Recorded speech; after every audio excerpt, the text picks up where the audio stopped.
नमस्कार, मैं हूं दीपांजलि मोइत्रा। अब वो वक्त आ गया है जब सरकार तो कह रही है कि देश को आगे ले जाएगी, लेकिन जनता भरोसा करने के लिए तैयार नहीं।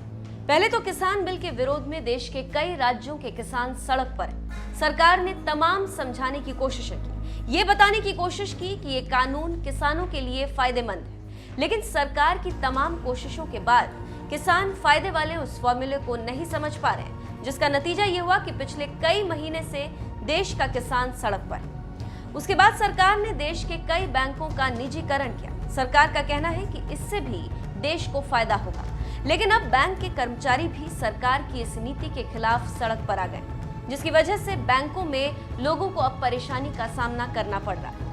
लेकिन बैंकों की इस हड़ताल में स्ट्राइक करने वाली यूनियन ने जो कहा है वो मोदी सरकार की परेशानी को बढ़ाने वाली बात है। United forum of bank unions ने सरकार को साफ तौर पर चेतावनी देते हुए कहा है कि यदि सरकार उनकी बात को नहीं मानती है तो किसान आंदोलन की तरह ये आंदोलन भी बड़ा होगा और अनिश्चित काल तक चलेगा।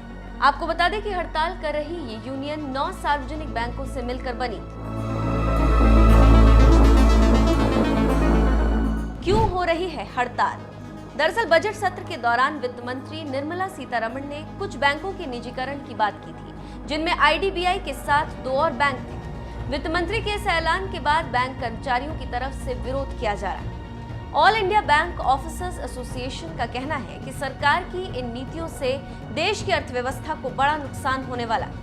यूनियन का कहना है कि इस विरोध प्रदर्शन में देश भर के कई बैंकों के बड़े अधिकारियों से लेकर कर्मचारियों तक शामिल हो रहे हैं। इस दौरान इस यूनियन के लोगों ने सरकार की तरफ से बात न मानने पर अनिश्चितकालीन आंदोलन करने की बात कही। भारतीय बैंक यूनियन के लोगों का कहना है कि हम लोग अपने ब्रांच के जरिए देश के लोगों को ये समझा रहे हैं कि सरकार की इन गलत नीतियों का उन पर किस तरह से असर पड़ेगा। तो जिस तरह से किसान बिल के बाद किसान सड़क पर हैं, ठीक उसी तरह से बैंकों के निजीकरण के बाद बैंक कर्मचारी सड़क पर आ गए और साफ तौर पर चेतावनी देकर कह रहे हैं कि अगर सरकार उनकी मांगों को नहीं मानती तो वो किसान आंदोलन की तरह ही अनिश्चितकालीन धरना करेंगे।